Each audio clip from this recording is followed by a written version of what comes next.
In this video, I will analyze the portfolio of one of my subscribers, and you will see that this portfolio is very diversified. So I'm not sure about the picks, I'm not sure about the future returns. Let's analyze it together. I just posted this on eToro. If you want me to analyze your portfolio, please comment to this post. I will make a video about it. And Altaron commented, yes please. So okay, let's check Altaron's portfolio, and you will have actionable tips, what to do, and a complete analysis of the portfolio.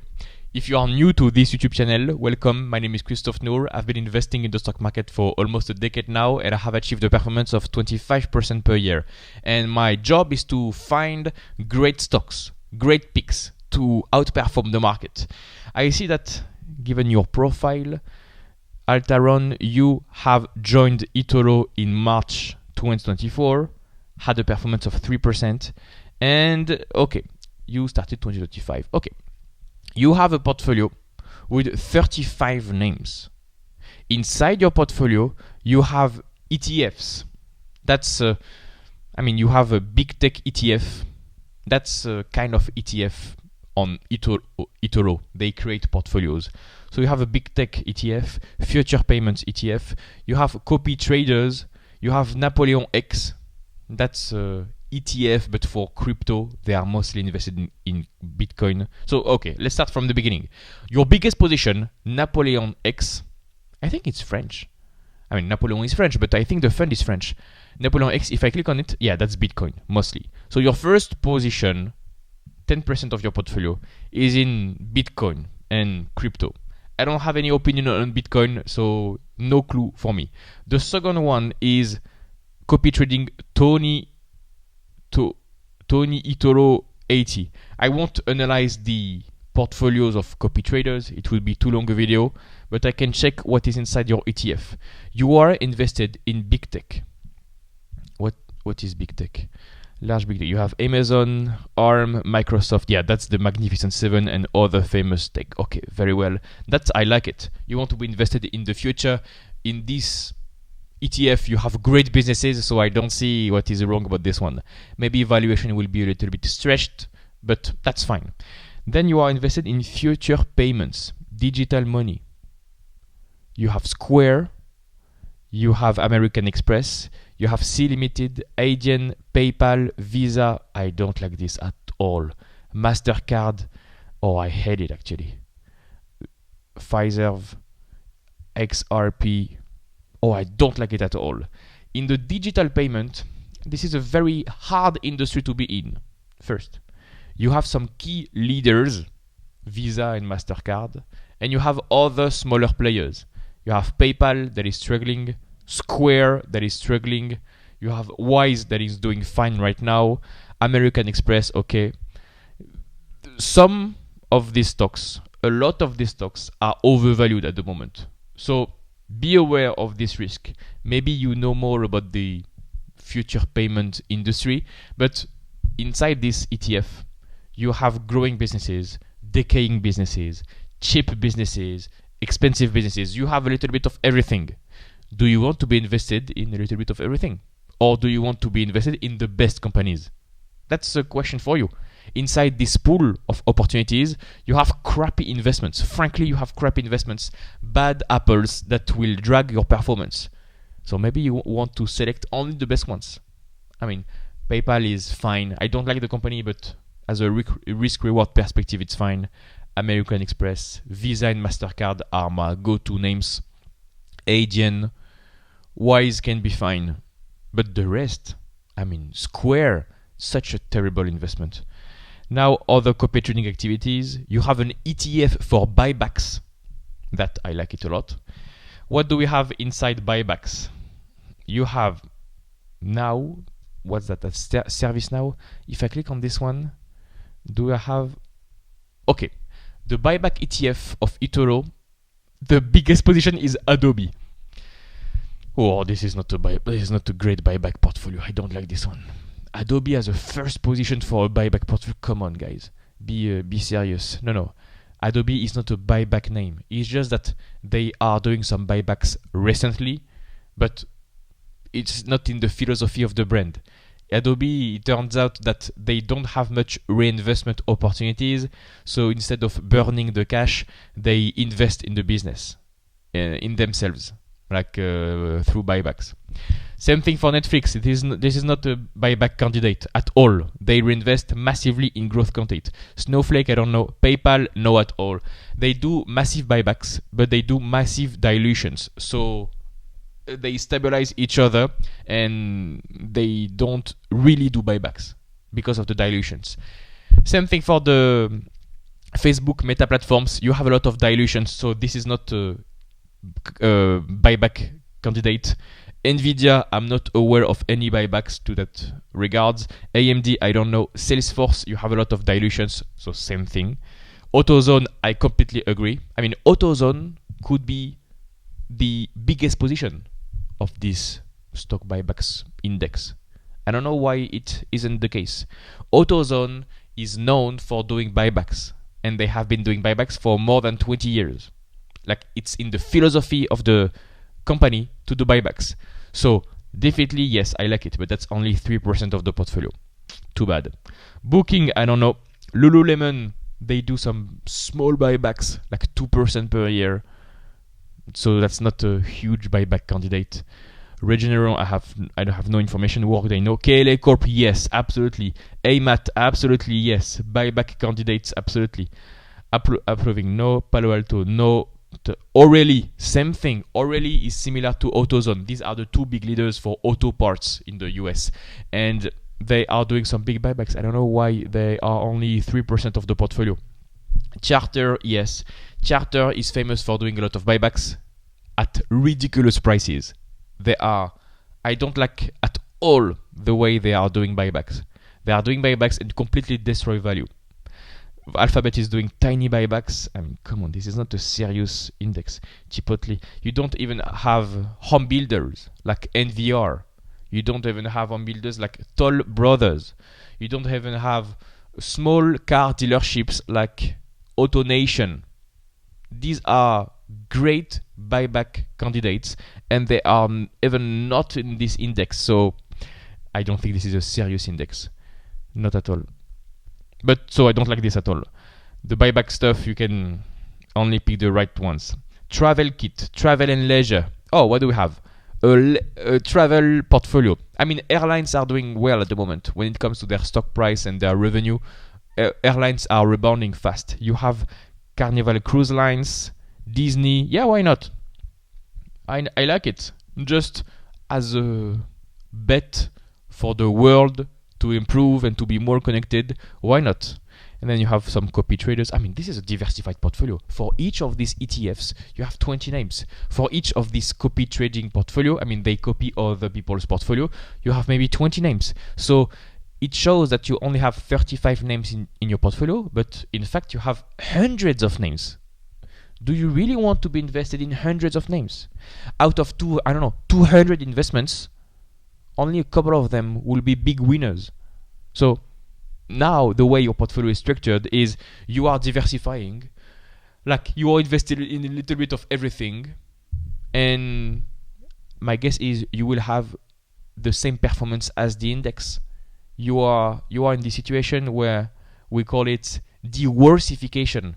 Instead of diversification, it's diversification. Your portfolio's performance will be diluted by the bad apples. So why are you doing this? Only focus on the great stuff.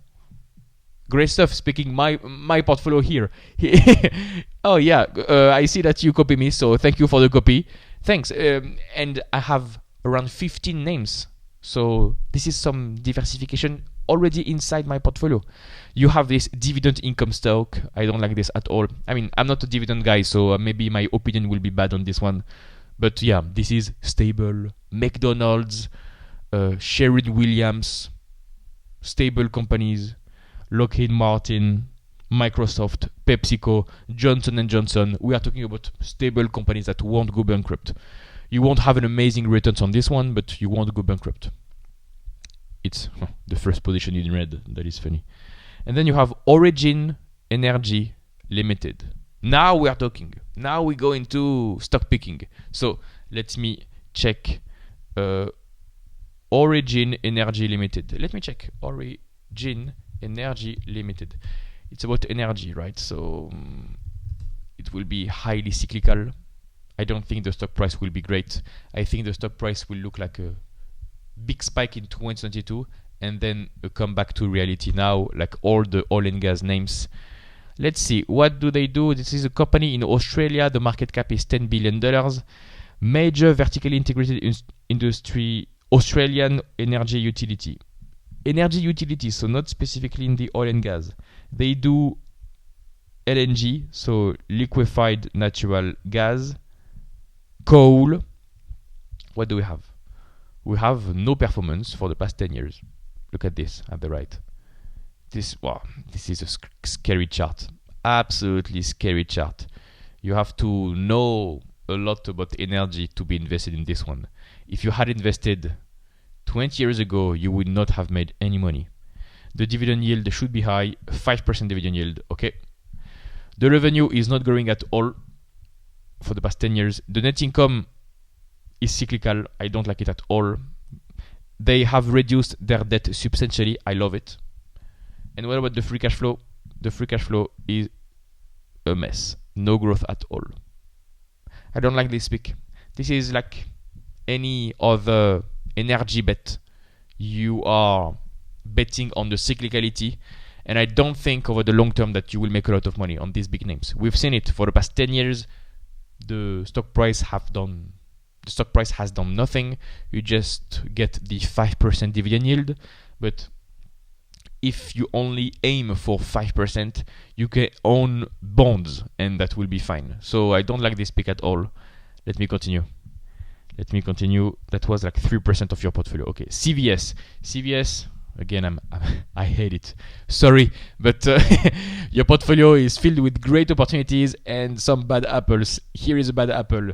CVS is a company in the pharma healthcare industry in the US. In 2018, they acquired Aetna, so big acquisition fueled with debt, and it turned out that all the synergies went bad. All the acquisition went bad. The management is bad. Bad stuff, bad capital allocation, completely destroyed value for shareholders. So you see, in 2018, they took a lot of debt to do an acquisition. Yeah, efficiency. No kidding, no efficiency at all. The net income did not move at all. The debt was not reduced. The free cash flow was impacted. No efficiency whatsoever. And now the company is struggling with higher costs. So if you had invested in CVS for the past 10 years, you would have lost money. It's a bet on the bad management. And I've been following the company for 4 or 5 years now. So I know the story about the company. I don't think it will do well until management changes, because the capital allocation for the management is really bad. Literally, management is burning the shareholders' value.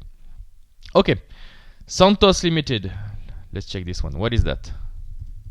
Santos Limited. I like the name. Santos Limited.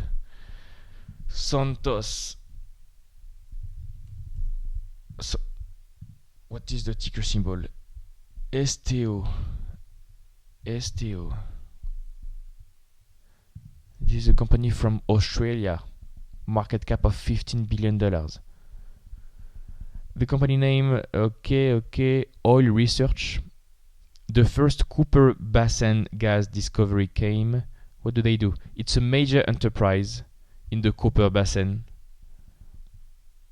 What do they do? LNG? Oh, that's an energy name. Okay. I'm expecting 0 results, like we've seen before. If you had invested... Wow.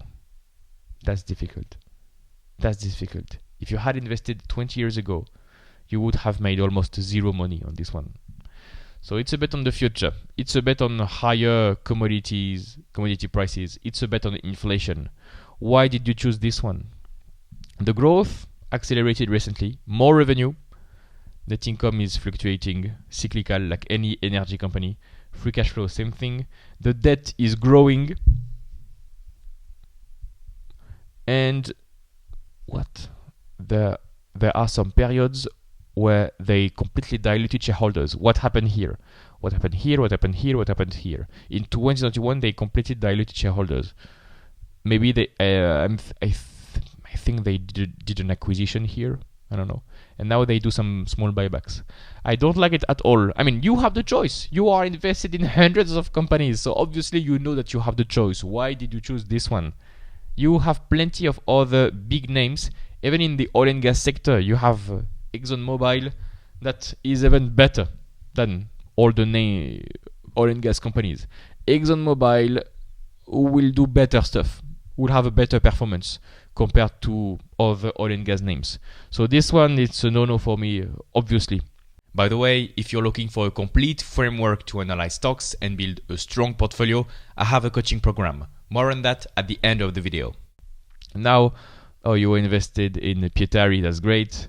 And then copy trader, you have Evolution AB. I love Evolution AB. I own Evolution AB.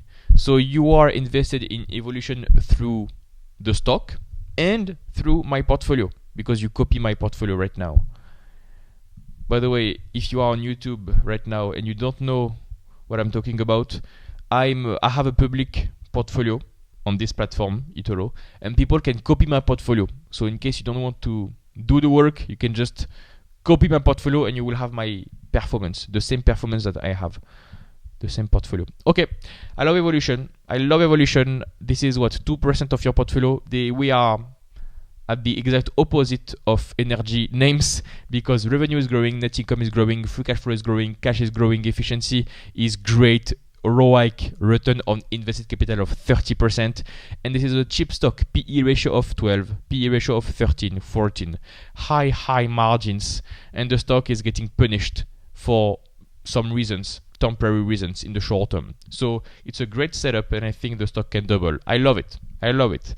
Now, Jumbo Interactive. It's the lottery in Australia. Jumbo Interactive. Come on. GIN. The ticker symbol is GIN. Jumbo Come on. Jumbo Interactive. It's a big company in Australia. They operate the lottery in this country. They also go into the UK. That is not working really well, and they are expanding their operations in other markets. So this is a company in Australia. If you look at the charts, you will like it. I'm sure you will like it. I know my audience. You will see growing revenue, growing net income, growing free cash flow. Look at this. Revenue is growing. Net income in green here is growing. They don't have any debt. They have a lot of cash. The free cash flow is growing. Look at this in blue. And if I look at the free cash flow and the cash flow for dividends, you see that the majority of the free cash flow is paid to dividends. So the dividend yield right now is 4%. So you have a stock, a company that is growing profitably without any debt, and you have a 4% dividend yield. Life is good. The PE ratio is 18, 19 for this stock. So a little bit more expensive than Evolution, but not that expensive. The stock went to the moon and back in 2019, and for the past 4 years the stock has done nothing. Even for the past 5 years the stock has done nothing. So why not? I like this bet. I like this investment. This is a market cap of $500 million, so still a small company, and the lottery industry can grow in the future. So yes, why not? I like this one. Now we have Airbus. I mean, they make big planes in Europe. I'm not a fan of this industry at all, but that's only 1% of your portfolio, so it won't move the needle at this point. Solar technology industry, Maxeon, I don't know this one. I don't like these ESG names with solar panels, solar industries. You will understand why. Look at the stock chart. Maybe I should have put a disclosure at the beginning of this video. If you don't want a heart attack, just don't watch this. If you had invested in this company a few years ago, you would have lost everything. I think they went bankrupt. They are losing money every year. Look at this. Net income is in the red. So that's a negative net income. That means losses. Losses every year. The revenue is not growing. Even for this industry that is growing double digits, I mean, you have a growing industry for the future, and they don't manage to grow. You have a lot of debt. You have, wow, that's terrible. Negative net income, so losses every year. Negative free cash flow every year. I hate it. So bad. Gross margin are terrible. Manufacturing and marketing of premium solar technology. It's an absolutely 0 out of 10 for me. So, well, you have my opinion about it. Arc Innovation. You are investing in Cathy Wood. Well, speaking about growing technologies for the future, Arc is famous for their ETF. Cathy Wood is a famous investment legend that did some great stuff in 2020, and a lot of people praised her, and she got destroyed in 2022. Look at the chart of her fund. It's up and to the right when money was free, because she invested in Tesla and Teladoc and Zoom and other tech companies. But it turns out that if interest rates go up, like in 2022, if we come back to a more normal level, these businesses are not profitable. These businesses stop growing. These businesses are not efficient at all. These businesses that she invested in were good when money was free. In this special situation, that was the COVID era. After this, when we are coming back to reality, these stocks are just horrible. These companies are horrible, and I don't like her portfolio at all. Inside her portfolio, I like some specific names. That's fine. But most of the names in her portfolio, that's just not my investment style, you know. In this world, you have a little bit of everything for everybody. So if you like to invest in unprofitable business, this is the way to go. But most of the time you will be disappointed. So I don't like Arc Innovation, but that's just my style. Now, Nick Scali Limited. Nick Scali. What is that? Nick Scali. Again, Australia. Are you from Australia? Yes, you are from Australia. This is an Australian flag. Nick Scali Limited. Now we are talking. Market cap of $800 million. So it's a small company in Australia. What do? Retail and importation of household furniture and related accessories in Australia and New Zealand. I'm not sure what it means. It offers lounges, dining tables and chairs, armchairs, cabinets, TV units, coffee table. Okay, very simple stuff.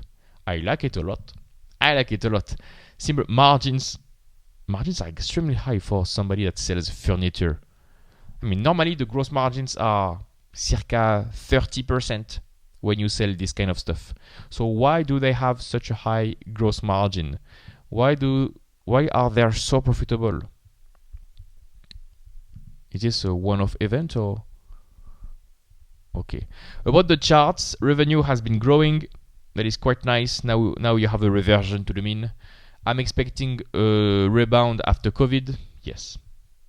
After COVID, you have a lot of pull forward demand, pull forward earnings. A lot of people who remodeled their kitchen, remodeled their houses. So you buy more table, more dining rooms, etc. So they had a great 2020, 2021. What about net income? I'm expecting the same trend. Yes. I know this industry really well. I've been a shareholder of Williams-Sonoma for a couple of years. So when it comes to lounges, dining tables, chairs, I know the industry. Same thing, we have some debt, growing debt. Now they have what? $300 million of debt, $100 million of cash. So that's a net debt of $200 million. Compare this with a market cap of $800 million. So 25% of the market cap is in debt. A bit large, but that's okay. What about the operating cash flow? You have a growing operating free cash flow. Free cash flow substantially increased in 2020 and seems like we reached a high plateau. Next question for you. Do we have a reversion to the mean and free cash flow will go down? Or is this the new plateau and free cash flow will go up from there? If you really know the company, you know how to answer this question. And if you don't know how to answer this question, it means you don't know enough about the company. So just do the research and tell me in the comment section below when you find. That's pretty interesting. For Williams-Sonoma, we reached a certainly high plateau. The Williams-Sonoma, the other company I mentioned just before, this is the new sustainable margin, new sustainable environment that they have found. And what about the dilutions, buybacks? They dilute the shareholders a little bit, but not that big. PE ratio of 15, 20.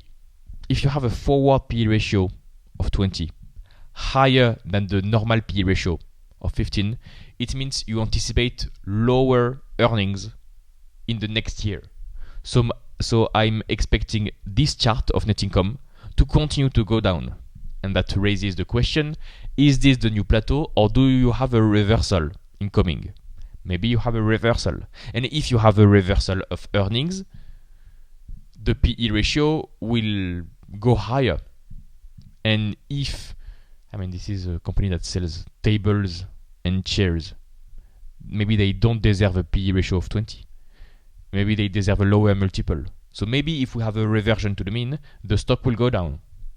I'm just asking questions. I don't know enough about the company to have a strong opinion, but these are good questions to ask. Okay, decent. Yep, why not? Return on invested capital is 15%. Why not? I still prefer Williams-Sonoma. Williams-Sonoma I can show you, by the way. Williams-Sonoma is in the same industry, but they do buybacks, and the margins are way lower. One thing that is strange is that I don't understand how Nick Scali has such high margins.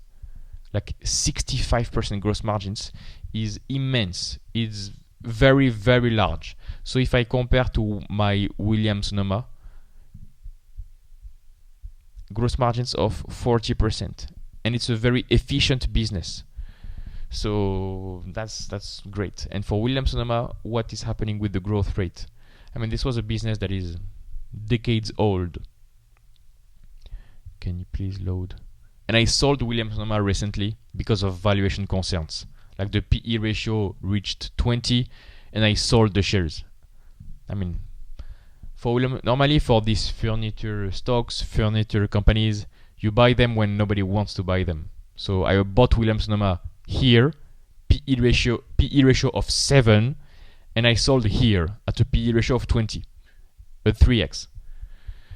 And if I look at the charts, you see the same phenomenon. Net income, free cash flow going higher, by the way. Free cash flow going higher. Williams-Sonoma is doing more buybacks. You see this is in green, so they do more buybacks. Compare it with your company that doesn't do any buybacks.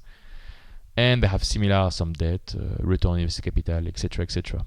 And for the forward PE ratio, Williams-Sonoma is expecting to have forward PE ratio of 23 compared to a PE ratio of 23. So they expect stable earnings, not what we just saw 5 minutes ago.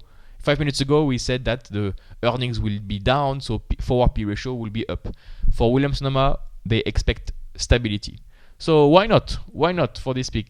Just be cautious of the margins and reversion to the mean in case it happens. Now Microsoft, I don't have to spend a lot of minutes talking about Microsoft. I like the pick. The valuation is a little bit expensive, but the runway is here. I like Microsoft. Another question for you is, why is Microsoft only 1% of your portfolio? Why not more? It adds stability, efficiency, big margins to the business, good management.